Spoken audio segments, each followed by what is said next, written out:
जरा खुद पे नजर डालो। आप किस ब्रांड के कपड़े पहनते हो? किस तरह के जूते या बैग लेते हो? आप क्या नाश्ता करते हो? आज सुबह आपने किस शैम्पू से बाल धोए? सबसे जरूरी बात कि आप ये सब प्रोडक्ट्स क्यों लेते हो। आप शायद बोलेंगे कि सस्ता या अच्छी क्वालिटी का होने की वजह से आप कोई प्रोडक्ट इस्तेमाल करना पसंद करते हैं। लेकिन क्या आपको पता है कि आपके कपड़ों और जूतों से ही आपकी पहचान होती है? आपकी लाइफस्टाइल, आपकी पर्सनैलिटी, सब कुछ आपके पहनावे से झलकता है। इसलिए जो कुछ भी आप इस्तेमाल करते हैं उसके पीछे एक खास वजह होती है। लोग वो नहीं खरीदते जो आप बनाते हैं, बल्कि आप क्यों बनाते हैं, सिर्फ इस पर वो ध्यान देते हैं। People don't buy what you do, they buy why you do it. Apple कहता है, कुछ अलग सोचो। एप्पल के सारे प्रोडक्ट्स के पीछे सिर्फ यही सोच है। एप्पल की कंपनी ने 1984 से अपना स्लोगन चेंज नहीं किया, क्योंकि यही बात एप्पल को सक्सेसफुल बनाती है। क्योंकि उनके पास एक क्लियर वाई है, यानी एक क्लियर रीजन है। इसका मतलब कि कंपनी का पर्पज एकदम क्लियर है। इसलिए तो एप्पल अभी तक चल रहा है और सक्सेसफुल चल रहा है। ये लोगों को कुछ अलग सोचने के लिए इंस्पायर करता है। क्या आपके पास भी ऐसा क्लियर वाई का सेंस है? क्या आपका भी कोई पर्पज है जिसे लेकर आप अपने सारे काम करते हैं? सक्सेसफुल होने के लिए आपको इसी वाई से स्टार्ट करना पड़ेगा। अगर आपको एक अच्छा लीडर बनना है तो आपको एक वाई से स्टार्ट करने की जरूरत पड़ेगी। Manipulation versus inspiration. जितने भी ग्रेट लीडर्स आप जानते हैं उनके बारे में जरा सोचिए। उन्हें देख के ऐसा क्यों लगता है कि जैसे वो पैदा ही लीडर बनने के लिए हुए हैं? शुक्र है कि एक तरीका है जिससे हम उनके जैसे बन सकते हैं। उनके सोचने, काम करने और बात करने के तरीके में एक पैटर्न है और हमें वही पैटर्न सीखना है। फिर हम सीख सकते हैं कि लीडर कैसे बना जाए। मार्टिन लूथर किंग एक ग्रेट लीडर हुआ जिसने लाखों लोगों को इंस्पायर किया था। उनकी स्पीच सुनने के लिए अगस्त 28 1963 में हजारों लोगों ने वॉशिंगटन डीसी तक पैदल चलकर आए। इस स्पीच के लिए किसी को कोई इनविटेशन नहीं भेजा गया था, फिर भी बड़ी तादाद में लोग आते जा रहे थे। वहां हर जाति, हर रंग के लोग मौजूद थे। किंग ने अपने पावरफुल वर्ड्स में कहा, मेरा एक सपना है। सब उनकी स्पीच सुनकर इतने इंस्पायर हुए कि इक्वल राइट्स के लिए लड़ने को तैयार हो गए, और उन सबकी कोशिश रंग लाई जिसने अमेरिका का इतिहास ही बदल कर रख दिया था। ऐसा नहीं है कि सभी लीडर्स हमें इंस्पायर करें। कई ऐसे भी लीडर हुए हैं जिनको लोग डर और पनिशमेंट की वजह से फॉलो करते थे, या फिर किसी लालच की वजह से। पर सच्चे लीडर तो स्पेशल होते हैं। उनमें कोई तो खास बात होती है जिसे हर कोई नकल नहीं कर सकता, और उनकी खूबी की वजह से ही उनके लाखों फॉलोअर होते हैं। आप कैसे दूसरों से काम करवा सकते हैं? इसके दो तरीके हैं। 1, या तो आप उन्हें मैनिपुलेट करें। 2, या उन्हें इंस्पायर करें। अक्सर पॉलिटिकल और बिजनेस लीडर लोगों को मैनिपुलेट ही करते हैं। वोट के लिए नेता डर का माहौल तक क्रिएट कर सकते हैं। झूठे वादे करके और दबाव डालकर वोट हासिल करने के लिए ऐसे नेता कुछ भी कर सकते हैं। जैसे कई बार सेल्स बढ़ाने के लिए कंपनी अपने प्राइस कम कर देती है, नए प्रोडक्ट्स निकालती है और प्रोमोज देती है। चलिए मोटोरोला के राजर मॉडल को ही ले लेते हैं। ये फ्लिप टॉप मोबाइल फोन 2004 में रिलीज हुआ था, जिसके 50 मिलियन सेट मोटोरोला ने बेचे। कई हॉलीवुड सेलिब्रिटीज और प्राइम मिनिस्टर ने भी ये मोबाइल खरीदा था। कुल मिलाकर मोटोरोला का ये प्रोडक्ट बहुत सक्सेसफुल रहा था। हालांकि 4 साल में ही कई कंपनीज ने कंपटीशन में राजर के ही वर्जन निकाल दिए थे। उन्होंने नए फोन रिलीज किए जिसमें रेजर से भी बढ़िया फीचर्स थे।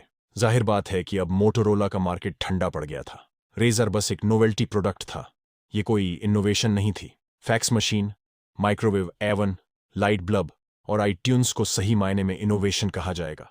ये वो प्रोडक्ट्स है जिन्होंने पूरी इंडस्ट्री ही चेंज कर दी है, या यूं कह ले कि सोसाइटी ही चेंज कर दी है। नोवेल्टी कोई इनोवेशन नहीं होती, बस एक तरह का मैनिपुलेशन है। बेशक मोटोरोला ने रेजर को लाखों लोगों को बेचा, मगर सिर्फ शॉर्ट टर्म के लिए। जिन्होंने ये प्रोडक्ट खरीदा अब जरूरी नहीं कि आगे भी सारे मोटोरोला के प्रोडक्ट ही खरीदेंगे, क्योंकि कंपनी के लिए उनकी कोई लॉयल्टी नहीं है। मैनिपुलेशन क्रिएट करना बहुत इनफेक्टिव है। प्राइस गिरा दो, प्रमोशन करो और इंसेंटिव्स दो, ये सब बहुत खर्चे का काम है। फिर भी इसका इफेक्ट बस कुछ ही टाइम तक रहता है। इसलिए मैनिपुलेशन करके अपना काम निकलवाना किसी भी कंपनी और ऑर्गेनाइजेशन को कमजोर कर देता है। गोल्डन सर्कल, एचपी और डेल जैसे कंपनियां वट से शुरुआत करती है। दोनों बढ़िया फीचर वाले प्रोडक्ट लॉन्च करती हैं, फिर भी उनके इतने लॉयल कस्टमर नहीं हैं जितने कि एप्पल के हैं। ऐसा नहीं है कि मार्केट में अच्छे कंप्यूटर नहीं है। एक से एक बढ़िया कंप्यूटर बढ़िया स्पेक्स के साथ मार्केट में अवेलेबल है। फिर भी मैक लवर्स सिर्फ एप्पल को सबसे पहले चुनेंगे। जब आप लोगों को बताते हो कि आपका प्रोडक्ट क्या है, तो लोग उसके बढ़िया फीचर्स को एप्रिशिएट भी करते हैं, मगर जब आप उन्हें अपनी कंपनी का पर्पस भी समझाते हैं, तब जाकर वे आपके लॉयल कस्टमर बनते हैं। क्योंकि हम इंसानों पर पर्पस, बिलीफ और फीलिंग्स का एक स्ट्रॉन्ग इफेक्ट पड़ता है। क्योंकि हमारा दिमाग बना ही कुछ इस तरह है, जिस बात पर कस्टमर बिलीव करते हैं, अगर आपकी कंपनी भी उसी बात पर बिलीव करती है तो कस्टमर कंपनी के लॉयल हो जाते हैं। और जब कंपनी के एम्प्लॉइज भी उस पर्पज को फील करने लगते हैं तो उन्हें अपने काम में और भी ज्यादा मोटिवेशन मिलती है। अगर आपके पास स्ट्रॉन्ग पर्पज है तो यकीनन आप लोगों को इंस्पायर करके उन्हें लीड कर सकते हैं। तब इस बात से कोई फर्क नहीं पड़ता कि आप क्या कर रहे हैं। जरा नीचे दिए इस डायग्राम को देखिए। इसमें बने सर्कल के सेंटर में व्हाई लिखा है। ये व्हाई कंपनी का पर्पज बताता है। उसके बाद अगला लेवल है हाउ, जिसका मतलब है कि प्रोडक्ट बनाने के लिए कंपनी प्रोसेस और डिसीजन कैसे लेती है। इसके आउटर लेवल पर लिखा है व्हाट, जो बताता है कि वो प्रोडक्ट या सर्विस क्या है जो कंपनी प्रोवाइड कर रही है। ज्यादातर कंपनीज सर्कल के आउटसाइड से इनसाइड कम्युनिकेट करती है। वे हमेशा यही बताती हैं कि उनका प्रोडक्ट कितना अच्छा है, मगर उन्हें ये नहीं पता होता कि एक पर्पज साथ लेकर चलने से लोगों पर इसका ज्यादा इम्पैक्ट पड़ता है। ज्यादातर कंपनीज के पास कोई क्लियर पर्पज नहीं होता कि उन्हें करना क्या है। वही दूसरी तरफ एप्पल जैसी कंपनी इसीलिए सक्सेसफुल होती है क्योंकि वे इनसाइड से आउटसाइड कम्युनिकेट करती हैं। जो कुछ एप्पल करती है उसके कोर में एक पर्पज होता है और वो पर्पज है कुछ अलग सोचना। और कस्टमर ये बात समझते हैं तभी तो उन्हें एप्पल के हर प्रोडक्ट में वो पर्पज दिखाई देता है जो उन्हें खरीदने के लिए इंस्पायर करता है। यहाँ कस्टमर इसलिए लॉयल है क्योंकि वे भी एप्पल की तरह एक ही कुछ अलग सोचने पर बिलीव करते हैं। अगर आप लीड करना चाहते हैं तो ये ना सोचे कि आप लोगों को क्या दे सकते हैं। आप भाई से शुरुआत करें और लोगों को अपना पर्पज बताएं। अगर लोग भी उसी पर्पज पर बिलीव करते हैं जो आपका है तो यकीनन वे आपके लॉयल बन जाएंगे। वे आपसे इंस्पायर होकर आपको फॉलो करने लगेंगे। इस इंपॉर्टेंट कॉन्सेप्ट को याद रखिए। इसे गोल्डन सर्कल कहते हैं, जिसमें व्हाई है आपका पर्पज, हार है प्रोसेस और व्हाट है आपका प्रोडक्ट। ये ओपिनियन नहीं है, ये बायोलॉजी है, बिलोंगिंग का सेंस हम इंसानों में पैदाइशी होता है क्योंकि हम हमेशा सेफ और सिक्योर फील करना चाहते हैं। ये हम सबकी बेसिक नीड है। हम कभी जब छुट्टियों में विदेश जाते हैं तो वहां अपने देश के लोगों को देखकर हमें अच्छा लगता है क्योंकि उन्हें देखकर हमें अपने घर की याद आती है। इसी तरह जो कंपनी हमारी तरह सोचती है हम उसके साथ एक बिलोंगिंग फील करते हैं। हम उनके प्रोडक्ट लेते हैं क्योंकि हमारा और उनका एक ही वाई होता है, मतलन जिसमें हम बिलीव करते हैं कंपनी भी करती है।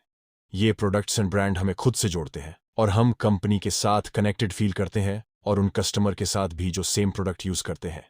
वाई से शुरुआत करना ज्यादा जरूरी है क्योंकि इंसान फीलिंग्स के हिसाब से ही सब कुछ करता है। वे गोल्डन सर्कल बहुत इफेक्टिव है क्योंकि ये हमारे दिमाग के मेजर लेवल से रिलेट करता है। व्हाट लेवल हमारे दिमाग के नियोकॉर्टेक्स के साथ कोरोस्पॉन्ड्स करता है। हम जो भी लैंग्वेज बोलते समझते हैं या जो कुछ सोचते हैं वे सब इसी नियोकॉर्टेक्स से कंट्रोल होता है। हाउ और व्हाट लेवल लिम्बिक ब्रेन के साथ कोरोस्पॉन्ड करते हैं, जिसका मतलब है कि हमारी डिसीजन मेकिंग और बिहेवियर सब इसी लिम्बिक ब्रेन से कंट्रोल होता है। मगर ये लिम्बिक ब्रेन वर्ड्स फॉर्म नहीं कर सकता, ये खुद को फीलिंग्स से एक्सप्रेस कर सकता है। दिमाग के इसी हिस्से में ट्रस्ट और लॉयल्टी जैसी फीलिंग्स होती है। जब कोई कंपनी व्हाट के साथ अप्रोच करती है, यानी वो क्या प्रोडक्ट बेच रही है, तो हमारा दिमाग का नियोकॉर्टेक्स वाला हिस्सा रेस्पॉन्स करता है। हम उस प्रोडक्ट के बारे में सोचने लगते हैं कि उस समय क्या क्या फीचर्स हैं, कैसा दिखता है, डिजाइन कैसा है, वगैरह वगैरह। मगर जब कोई कंपनी वाई के साथ अप्रोच करती है तो वो हमारे लिम्बिक ब्रेन को अपील कर रही होती है। तब ये इम्पैक्ट स्ट्रैंगर होता है क्योंकि इसका मतलब है वो हमारी फीलिंग्स को अपील कर रही है। हम अपनी फीलिंग्स को रैशनलाइज नहीं कर सकते। हम कोई प्रोडक्ट सिर्फ उसके गुड लुक की वजह से नहीं खरीदते हैं, बल्कि इसलिए खरीदते हैं क्योंकि हमें वो सही फील होता है। जैसे उन लोगों की बात करते हैं जिन्हें स्टारबक्स पसंद है, वैसे तो मार्केट में सस्ते ब्रांड की कॉफी भी मिलती है, कुछ तो बढ़िया फ्लेवर और वैरायटी वाली भी है। मगर जो लोग स्टारबक्स के दीवाने हैं उनके लिए तो स्टारबक्स ही पहली और आखिर चॉइस है। उनके लिए वो कॉफी से कहीं बढ़कर है क्योंकि वे अब उस ब्रांड के लॉयल कस्टमर बन चुके हैं। जब वे स्टारबक्स की कॉफी पीते हैं तो उन्हें अच्छी फीलिंग आती है। स्टारबक्स का लोगो भी यही आइडिया देता है कि उसे पीने वाले आम लोग नहीं हैं, कुछ खास है। स्टारबक्स का व्हाट उनकी कॉफी है, मगर उनका वाई या पर्पज लोगों को अपनी कॉफी के पीने के लिए कंफर्टेबल फील करवाना है, कुछ अच्छा फील करवाना है। दूसरे शब्दों में स्टारबक्स लोगों को सिर्फ कॉफी नहीं पिलाता बल्कि अच्छा एक्सपीरियंस फील करवाता है। हार्ले डेविडसन वाई को लोगों तक पहुंचाने में एक्सपर्ट है, इसीलिए तो लोग उनकी कंपनी के लोगों का टैटू बनवाए घूमते हैं। कंपनी ने एक पावरफुल लोगो बनाया जो बिलीफ का सिंबल बन गया है। हार्ले ने इसे लगातार सालों की मेहनत, लगन और क्लैरिटी से अचीव किया है। हार्ले डेविडसन जो कहता और करता है उसमें बिलीव भी करता है। कंपनी ने अपने बनाए वैल्यूज को लेकर बरकरार है। ये कस्टमर से वही कम्युनिकेट करते हैं जिस पर ये बिलीव करते हैं। धीरे धीरे इनका लोगो कंपनी प्रोडक्ट के सिंबल से कहीं बढ़कर बन गया। लोगो का मतलब ही अब बिलीफ हो गया है। रैंडी फावलर, जिन्होंने हार्ले का टैटू बनवा रखा है, वे कहते हैं ये इस बात का सिंबल है कि मैं कौन हूं, यानी ये बताता है कि मैं एक अमेरिकन हूं। वाई से कैसे शुरुआत की जाए? Start with why. But know how great leaders जैसे बिल गेट्स के पास एक करिश्मा है, क्योंकि उनके पास एक स्ट्रॉन्ग पर्पज है। उनके पास क्लियर वाई है। महान लीडर्स के पास एक बड़ा विजन होता है जो पर्सनल से कहीं ज्यादा है। वे सिर्फ अपने बारे में नहीं बल्कि बहुत से लोगों की भलाई का सोचते हैं। बिल गेट्स मानते हैं कि हर प्रॉब्लम का हल निकाला जा सकता है, क्योंकि वे ऑप्टिमिस्टिक है। वे मानते हैं कि अगर ऑब्स्टेकल हटा दिए जाए तो हर कोई अपना पूरा पोटेंशियल अचीव कर सकता है। बिल गेट्स का यह भी मानना है कि अगर लोगों को यूजफुल टूल्स दे दिए जाए तो वे और भी प्रोडक्टिव हो सकते हैं। उनका विजन है कि हर घर में, हर डेस्क में एक कंप्यूटर हो। उन्होंने अपना ये पर्पज माइक्रोसॉफ्ट के साथ मिलकर आगे बढ़ाया। बिल गेट्स ने पावर पॉइंट बनाया, एक्सेल और वर्ड बनाया, ताकि लोग ज्यादा एफिशिएंट और प्रोडक्टिव बन पाए। विंडोज बनाकर उन्होंने लोगों को एक्स्ट्रा ऑर्डिनरी चीजें करने का मौका दिया। बिल गेट्स का विजन था कि टेक्नोलॉजी के जरिए लोगों को एम्पावर किया जाए। जब बिल गेट्स ने माइक्रोसॉफ्ट छोड़ा तो भी वे अपने विजन को लेकर चलते रहे। उन्होंने अपनी पत्नी के साथ मिलकर bill and Melinda Gates foundation बनाया। अब वे कोई सॉफ्टवेयर नहीं बनाते, लेकिन अभी भी वे लोगों को अपना फुल पोटेंशियल अचीव करने में मदद कर रहे हैं। अभी भी वे लोगों को उनकी जिंदगी इंप्रूव करने का मौका दे रहे हैं जब व्याय क्लियर ना हो। सैम वॉल्टन, वॉलमार्ट के फाउंडर, डिप्रेशन में बड़े हुए। उन्हें कड़ी मेहनत की वैल्यू मालूम थी। उन्होंने बेनेटोनविल्ले, अरकासस में पहला वॉलमार्ट खोला था। तब ये बस एक रिटेल शॉप थी। तब वहां और भी कई रिटेल शॉप थी जहां कम प्राइस में सामान मिलता था। लेकिन वॉलमार्ट ने सबसे ज्यादा तरक्की की और टॉप तक पहुंचा। आज वॉलमार्ट की सेल्स कुल मिला के हर साल $44 बिलियन है। लेकिन सैम वॉल्टन के सक्सेस का सीक्रेट हार्डवर्क और चीप प्राइस में नहीं है। वॉल्टन के पास बड़ा कॉज था। उसके पास एक स्ट्रॉन्ग बिलीफ था जो उसे मोटिवेट करता था। सैम वॉल्टन लोगों में यकीन करते थे। उसका मानना था कि अगर वो लोगों का ध्यान रखेंगे तो लोग भी उनका ध्यान रखेंगे। जितना वॉलमार्ट अपने एम्प्लॉइज, कस्टमर और कम्युनिटी को देते गए, उतना ही उनके एम्प्लॉइज, कस्टमर और कम्युनिटी उन्हें देती गई। सैम वॉल्टन वीकेंड्स पर भी काम करते थे। वे अपना पिकअप ट्रक यूज करते थे। उन्हें अपने सभी एम्प्लॉइज का बर्थडे भी याद रहता था। सैम वॉल्टन हमेशा हम्बल रहते थे। उन्होंने अपनी जिंदगी औरों की सर्विस में लगा दी। उनकी खुद की सालाना सैलरी $350,000 से भी कम थी। यही सैम वॉल्टन का वाई था। वे लोगों की सेवा करना चाहते थे। ये पर्पज उनके खुद से ऊपर था। यही वजह है जो वॉलमार्ट इतना सक्सेसफुल हुआ है। Conclusion: Steve jobs, Bill Gates और सैम वॉल्टन जैसे ग्रेट लीडर्स ने अपने भाई को एक पहचान दी। जब जॉब्स ने एप्पल छोड़ा, गेट्स ने माइक्रोसॉफ्ट और वॉल्टन ने वॉलमार्ट, तो इन सब कंपनियों के कामकाज में गड़बड़ होने लगी, क्योंकि अपने ग्रेट लीडर के बिना कंपनी अपना पर्पस भूल गई थी। सिर्फ ग्रेट क्रेडेंशियल का होना ही जरूरी नहीं है। हर कंपनी के आने वाले सीईओ को अपने ग्रेट लीडर से इंस्पायर होना बहुत जरूरी है। उसे उस बात पर पूरी तरह बिलीव होना चाहिए जिस पर कंपनी के फाउंडर को बिलीव है। अगर ऐसा नहीं होगा तो कंपनी कभी भी अपन पर्पस क्लियर नहीं कर पाएगी और धीरे धीरे उसकी रेपुटेशन भी खो जाएगी। लेसन यही है कि किसी भी ऑर्गेनाइजेशन में उसके पर्पस बहुत डीपली रूटेड हो। भले ही कंपनी का फाउंडर रहे या ना रहे, मगर उसका पर्पस हमेशा चलता रहे, तभी वो कंपनी सक्सेस के रास्ते में आगे बढ़ती रहेगी। अब आप समझ गए होंगे कि व्याय से शुरुआत करना क्यों जरूरी है। अपने पर्पस के बारे में सोचे, वो क्या हो सकता है, ऐसा क्या है जिस पर आप बिलीव करते हैं। और जब आपको इन सवालों के जवाब मिल जाए तो अपना हाउ, प्रोसेस और व्हाट, प्रोडक्ट के बारे में सोचना शुरू कर दे कि कैसे आप उसे अचीव कर सकते हैं। अपने विजन को कभी आंखों से ओझल ना होने दे। जो आप सोचते हैं, करते हैं और कहते हैं, उस पर ध्यान दे। बस इस बात का ख्याल रहे कि ये सब आपके पर्पज के साथ मैच करे। एक बात और याद रखिए कि आपका पर्पज जितना बड़ा होगा उतनी ही ज्यादा सक्सेस आपको मिलेगी। आपको ये बुक समरी कैसी लगी हमें कमेंट करके जरूर बताइए। और ऐसी बुक समरी की वीडियो देखने के लिए हमारी चैनल को सब्सक्राइब करें। Thank you, bye.